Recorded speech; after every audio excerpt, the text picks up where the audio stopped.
Hello, everyone. This is Chris Wilds, the Wild Man, and this is, of course, the OHIO podcast. Welcome as we are here to do our Michigan State preview. I am joined tonight by one of my esteemed colleagues from the College Huddle, Willy from the Spartan Savants Podcast. In my not so humble opinion, the best Michigan State podcast on the airwaves today. Willy, how's it going tonight? It's going great. Appreciate the compliment. Appreciate you having me on as well. You guys have a great show, so it's a great honor to be on. Well, thank you. The feeling is mutual, and before we get started with our preview of the Michigan State Spartans, I would just like to remind everybody that the OHIO podcast is the official Buckeye football podcast of Scarlet and Game and Fan Sided, as well as the College Huddle. Going over to the College Huddle, where you can check out the OHIO podcast, the Spartan Savants, and 71 other great podcasts from around the nation covering college football at its best. So, here we are. We're entering week 5. The Buckeyes head into East Lansing to face off against really a new look Spartan team, new coach, new quarterback, several new players.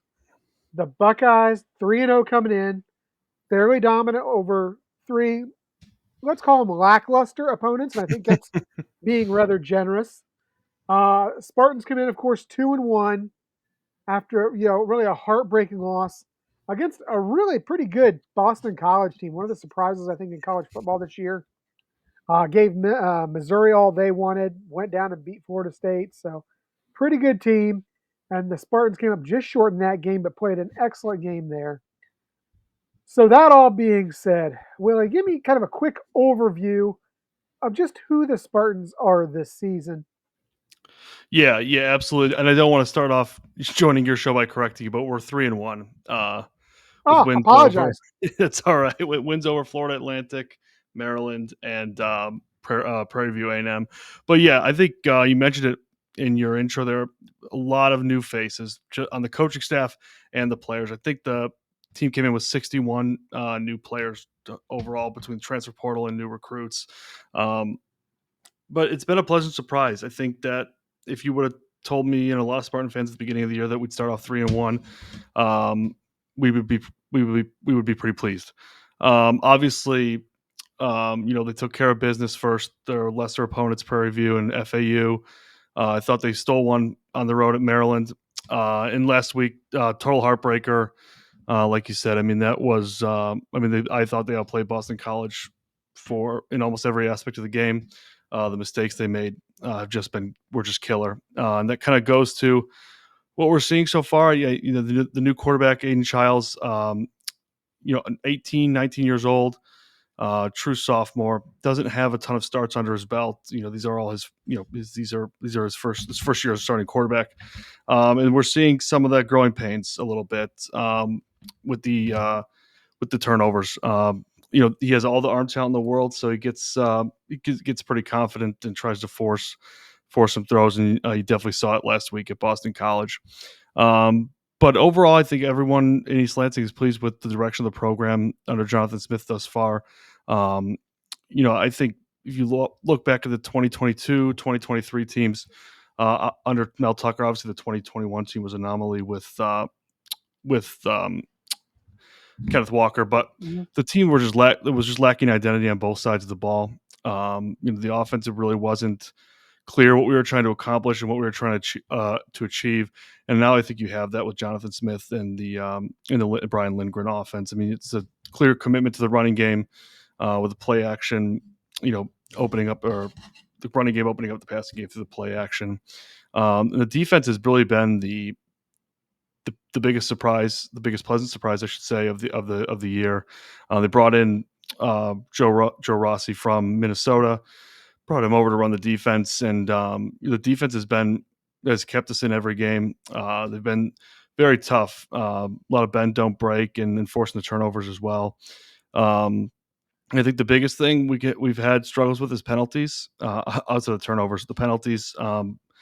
Last week we only had 3 for 25 yards, but prior to that we were averaging over 100 yards a game in penalties. So that's been tough. And then the injuries, specifically on the offensive line, we've had a revolving door at right guard. And we lost some key players in the defensive backfield as well. But great opportunity this week. Obviously, looking forward to hosting the Buckeyes. Hopefully, we can keep it a little closer than we have in years past. Yeah, yeah, and I want to talk about Jonathan Smith a bit because this is a guy I really like. I think that the Spartans got a great coach in Jonathan Smith. Of course, came over from Oregon State where he had some pretty good success at what's historically a pretty average program out there at Oregon State. Um, so, what's kind of your take on Jonathan Smith? What do you like about him? What are maybe some concerns with him?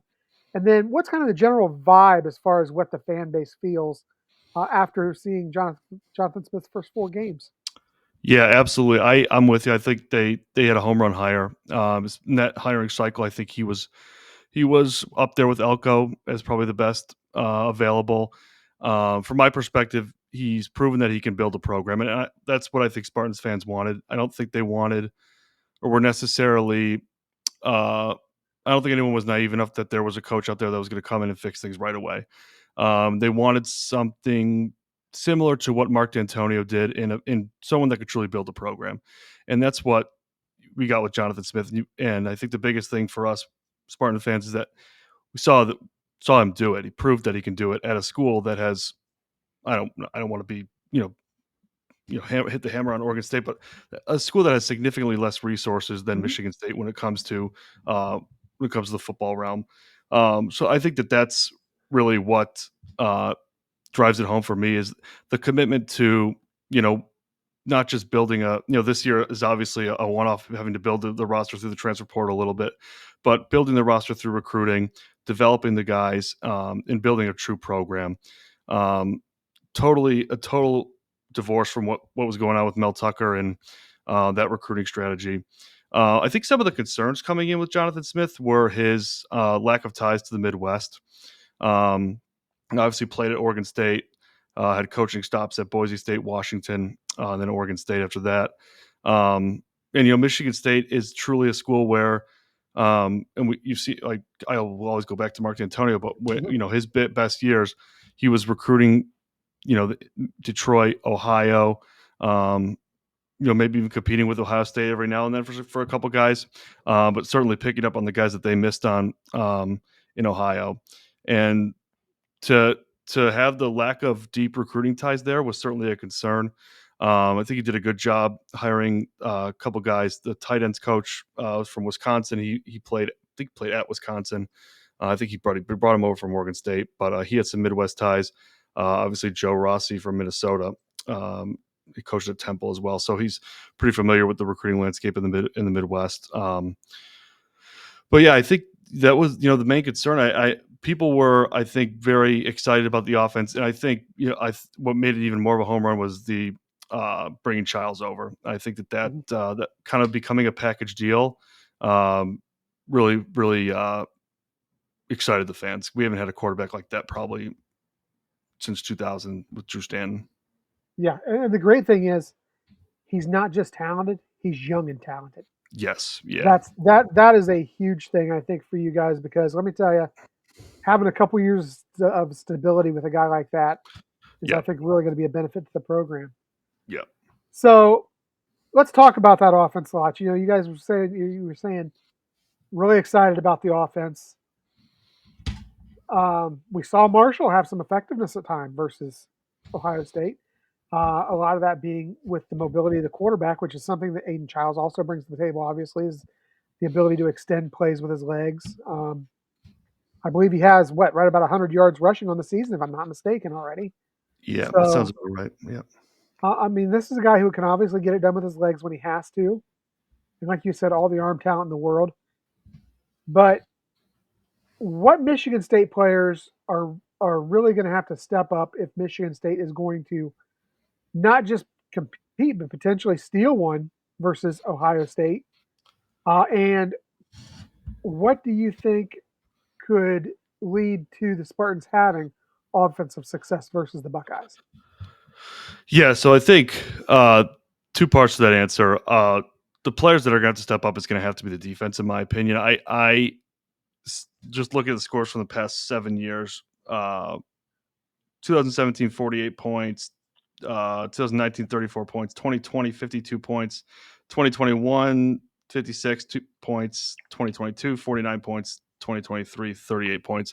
So the defense is going to have to step up. And I do think it's a very improved unit. The defensive backfield under the Mel Tucker regime was almost non-existent. It's almost like they just didn't even bother to protect against the pass. So I think that the front seven is probably the strong part of that defense still. But the defensive backs have certainly stepped up. So if they want to keep it competitive and maybe steal one, the defense is going to have to play like they have all year and keep Ohio State, I think, to under 30 points. On the offensive side, I think it's not an offense that has a ton of weapons. There's not what I would say, a go-to guy like we've had in the past with Keon Coleman or Jaden Reed, Jalen Naylor. Obviously, there's not a Kenneth Walker on this team, but there's guys that can play within the system. Jack Velling at tight end had a strong game, probably his best game to date against Boston College.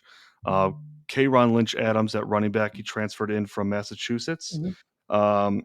Everyone's kind of thought this year Nate Carter would kind of carry the load in terms of carries. They've split a lot of time, but I think the carries are close to 50-50.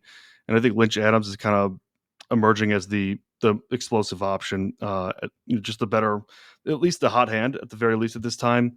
So he's a guy that is going to have to step up. But really, the offense can only go as far as the offensive line. Childs is, you mentioned it, great with his legs. And I think at Boston College, he kind of had a breaking out game in terms of what he can really do with his legs. I would like to see them, get him more involved in the run game intentionally with some zone reads or some quarterback draws. But he definitely has the ability to extend the play. I always want to see from quarterbacks keeping their eye downfield, but sometimes with him, that's when he seems to make the mistake. So I really wouldn't mind to see him tuck it in and run more often. Hopefully avoid some hits. But to me, the offensive line is really the key, and that's really where they've been struggling this year. If they can't have a somewhat useful run game to open up the play action, or get those linebackers and safeties to play honest on the pass, it's going to be tough sledding for Aiden Childs. But really, to me, it all starts with the defense getting some stops early, and hopefully giving the offense a chance to control the game. Because to me, you got to keep that Ohio State offense off the field as much as possible. So you're going to need the run game to extend some drives, and the defense to make some timely stops. Yeah, I got to tell you, I really think you guys have a great balanced run game there with Lynch Adams and Carter. And, Childs, 3 touchdowns, I believe, he's your leading rushing touchdown guy. So, right. that's actually not a bad thing. As we Mm-hmm. saw Ohio State, not only this past week, but historically, has had some issues with rushing quarterbacks. So, have to see how that kind of plays out. Defensively, who are the guys that are really going to make a difference? Yes. Yeah. So I mentioned the linebackers. They're probably the healthiest side of the defensive unit, but they're definitely our strongest players. Jordan Hall, a true sophomore, had a big year as a freshman. He made a huge stop on the goal line in that Boston College game. He's kind of the X factor for me.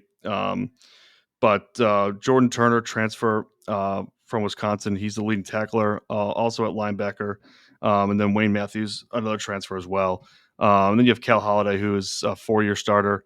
Really good in the run game, not so great in the passing game. But the linebackers really for me. And then on the defensive line, Chris Bogle has been a guy that's had a huge year so far, kind of playing that edge rush position. He's someone that really couldn't get going under the Mel Tucker defenses. He transferred from Florida after his freshman year and kind of had high hopes for him, and kind of struggled a bit. But this year seems to be really succeeding in that new Joe Rossi defense. Defensive backs, Ed Woods, transfer from Arizona State, is having a great year. He's been a really bright spot on that side of the ball, as was to be expected. And then Charles Brantley, a guy that we have had actually was recruited by Mel Tucker.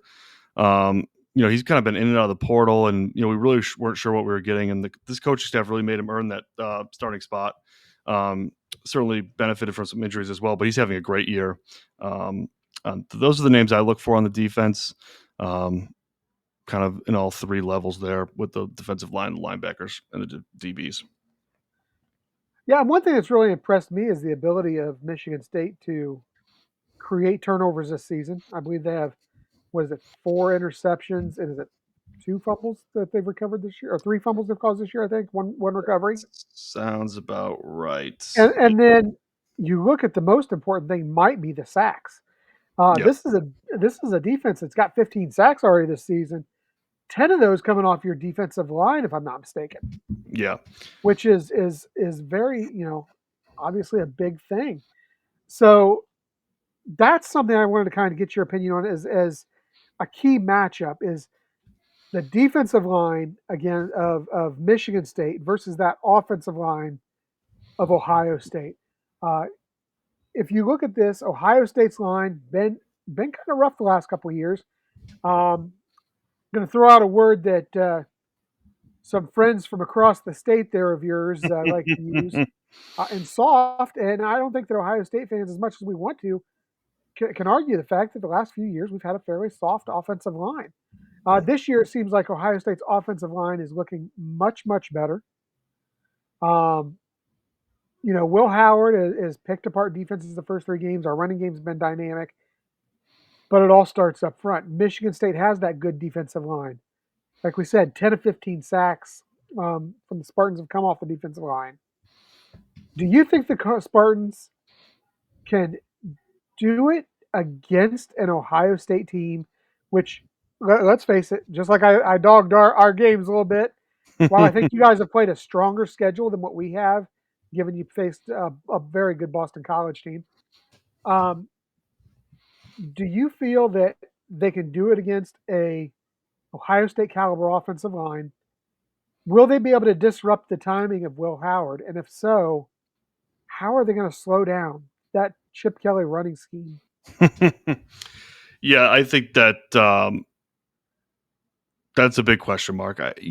I was really encouraged with their performance against Boston College. One of my big concerns was, how they were going to contain that quarterback and make him beat you with his arm, and they were able to do that. I think one thing they've been able to do, it's not a group. When the D line was a pretty big question mark coming into this season for the Spartans, it's not a group that has a ton of big names or names that you would recognize, kind of pieced together from transfers and a couple guys that are experienced, but they lost their 2 best D linemen to the transfer portal. So it's been surprising to see that they've had success. I think some of that does come from the schemes that Joe Rossi's been able to put together. But I think I don't really know if I can answer your question. I think that they certainly can, and I will tell you I'm encouraged by the Boston College performance. It gives me belief that they can. Having said that, this is an offensive line, talent-wise, probably size-wise, that we have not gone up against this year. So that's going to be an interesting matchup to watch. And I just think the complement between Will Howard's passing ability and the Ohio State run game with Chip Kelly's running offense is going to keep the Michigan State defense's hands full because, we've seen Chip Kelly succeed everywhere, and it seems like that is carrying over to Ohio State this year. And just the playmakers they have in the backfield and on the perimeter with the receivers is going to make it just difficult. Take away one, get beat by the other. So the defensive line is going to have to play a big game. They're going to have to make Will Howard uncomfortable. And, I think the bright spot for Michigan State is is the Ohio State schedule coming into this game. If you can get Will Howard uncomfortable early, that's a position that they haven't probably been in this year. And so I think it creates a great opportunity for this defensive line to kind of make a statement early and play a big role in this game. Yeah, I agree. So let me throw this out to you. You'd mentioned at the beginning of the podcast here the injury bug. You guys have kind of been bitten by the injury bug a little bit. Yeah. Are there any key losses that you know of right now who are not going to be participating in the game Saturday? Um, top of my head, got some the defensive backs. Jesus, sorry. That's okay. Defensive backs, we lost Dylan Tatum for the year. He was kind of starting to flourish, and they got him back to playing his true position at safety. We lost him early in the year. I think the biggest concern is on the offensive side. Last week we were missing two of our Nick Marsh, true freshman wide receiver, kind of had a breakout game versus Maryland. Got a little dinged up versus Prairie View A&M, and out of nowhere didn't play last week. I'm sure his status going into this week is questionable. And then Jerron Glover, probably our number 2 receiver, didn't play last week either. So I think across the ball, those 2 receivers, against a team like Ohio State, to not have the playmakers to be able to spring big plays on offense is going to pose a pretty big problem. Also had a revolving door at right guard. Christian Phillips started at right guard to start the year. He got hurt game 1 or game 2. His replacement, Gavin Brocious, got hurt the next game. So it's kind of been a revolving door there. So the injury bug kind of goes across both sides of the ball. My biggest concerns, the defense seems to have pieced it together pretty well. My biggest concerns being at the wide receiver position. Yeah. The wide receiver position, which, as I was researching you guys a little bit today, I found a familiar name on that 2 deep in the wide receiver position. One Antonio Gates Jr. Yes. Yeah. Yep. Is that the son of the great tight end for It the San is. Diego Chargers? It is. A Yeah. guy who I believe was a basketball player in college, was he not? I think so. I think I that's think right. he was, yeah. So definitely a great pedigree there, and it looks like he's been, mildly efficient and productive in his time that he's actually made the field. So that's kind of an exciting guy to have in there, I think. Yeah, I think he's a guy we've all been waiting for to break out a little bit. I think that at times you can see the talent is there. I don't. Me specifically, I would like to see him get more targets. I don't know how many reps he's getting in practice. I think with the injuries, I think this is a great opportunity for him to kind of flourish Mhm. and show some of the skills. But he's a guy that came in pretty highly recruited, and then just they couldn't really get going under the Tucker offenses. Obviously he was a freshman and sophomore those years, but I think I'd be lying. Spartan fans have been kind of hoping for him to break out a little bit. Okay. Gonna get a couple predictions from you for the Sure. season before we wrap this thing up. First of all, I'm gonna put you on the spot a little bit. Let me get a prediction for this Saturday. You could. It's so tough because I look at your guys' scores, and I think Marshall was the first team to score a touchdown That's last correct. week. But looking at it's Akron, Western Michigan, and Marshall. I think that we'll get in the end zone. I really am hoping for it to be a closer outcome. I think the past couple of years I've turned the game off at halftime. I think the offense will get in the end zone a couple times. The defense is going to hold tight early. And Ohio State might break away late. I think it's something along the lines of like 34-20, 34-17. Yeah, honestly, I'm not gonna lie. I think that honestly might be almost a moral win there for Jonathan Smith for his first contest against the Buckeyes. Given the Yeah. fact that the Buckeyes right now, I mean, I think even with the fact they played a pretty soft schedule, are considered by a lot of people to be one of the favorites Yep. for the national Yep. title. So I mean, you look at Jonathan Smith and what he's put together there this year, and like you said, it's not a team he's built completely as much as he's patched it together, Yeah. and he's done a very good job of that. So Yeah, I think a huge moral victory, especially if they can keep it close. If it's a one score, 10-point game at halftime, and you're in that third quarter and you're in it, you're a possession or two away. I think that's a huge, I hate to say that. It kind of sounds lame, but just given the history of how this game has gone, especially the past 6-7 years, that's going to be a big win if they can be in that game. Going into the third or fourth quarter, that's a huge step forward for the program. Well, if there's one thing I've learned a lot from the D'Antonio years, but even more recent history, if there's one thing you don't want, it's a Michigan State Spartans team, a feisty Michigan State Spartans team in the game late. That's right. That's I right. mean, just ask Jim Harbaugh what happens if you let them stay in the game late. That's right. That's almost the meme that broke the internet there. That kid after that punt. Oh yeah, yeah. But That was incredible. so that's this Saturday. Yeah. Let's look forward to the rest of the season because let me tell you, one thing I discovered in looking at the Michigan State schedule is the schedule makers were not your friends. No, not at all. Not at all. You have, of course, Ohio State this Saturday, followed by games against Oregon, the team that has basically owned the Big Ten West when it was existent in Iowa. Yep. You've got the Cheaters up north after that. Yep. Then you follow up with an upstart Indiana team that's been very good so far this year. Yep.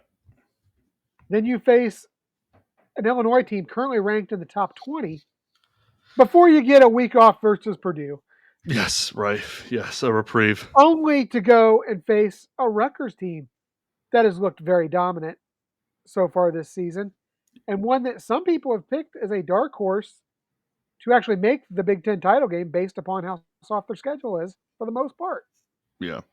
So, what do you see this season realistically as a floor and a ceiling for the Spartans? Do you think that bowl contention is in the cards this season? And, just kind of give me your thoughts where all that kind of lays. Yeah, absolutely. I always said you could break the season really into three parts. The first four games that had two coin flip games in Maryland and Boston College. I thought they would go 4-0 in those games. Pretty darn close, 3-1.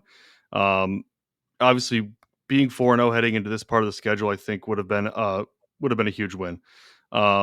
But we'll take 3-1, and then you have these next four games, which I think look a little less daunting now than they did at the beginning of the year. Not so much Oregon and Ohio State, but the Michigan and Iowa portions of it. I think both teams have been pretty underwhelming, especially on the offensive side of the ball. I think Michigan State could probably steal one of those. Iowa coming off a bye will be in East Lansing. I think that's one that that was maybe not a coin flip earlier in the year, but given what I've seen, I think certainly, and obviously Michigan, you never know what you're going to get there. And then the last part, I think, is four coin flip games. Truly, I think Purdue, like to pencil that in as a win, but then the other three, obviously Indiana playing really good football under their new coach, Illinois coming in playing great football too. Great win last week at Nebraska, and then Rutgers as well. Schiano is always a tough out. So I think bowl contention certainly is in the cards. I think if they were 2-2 right now, it'd be a different tune. But seeing how they've handled some adversity, they didn't play their best game at Maryland, and they still won. Boston College, they turned the ball over 4 times, and I still think should have won the game. So I think tighten up the mistakes, and I think they're a pretty darn not like you guys are a good football team, but they're a pretty good, darn good football team. It'll be a tough out. To think that we couldn't win 3 more games out of the next 8 here, that would be pretty disappointing. So I think bowl contention is probably the floor for me, and then 8-4 being the ceiling. Okay, fair enough.